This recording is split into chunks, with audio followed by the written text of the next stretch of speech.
কেউ আন্দোলন করেছে বলেই কি তাকে রাষ্ট্র দিয়ে দেবেন?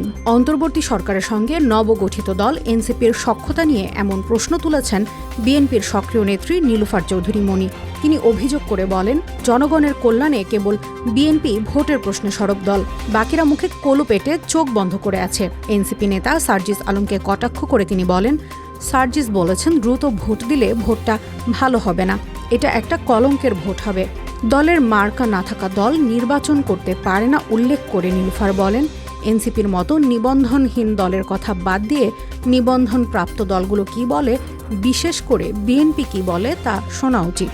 কিন্তু রাষ্ট্র তো কেবল এনসিপিকে গুরুত্ব দেয়। রাষ্ট্রের কর্ণধারী দলের রাজা এমন মন্তব্য করে এই সাবেক এমপি দাবি করেন এনসিপির সঙ্গে অন্তর্বর্তী সরকার ওতপ্রোতভাবে জড়িত, তাই রাজার দলকেই রাষ্ট্র মূল্যায়ন করে।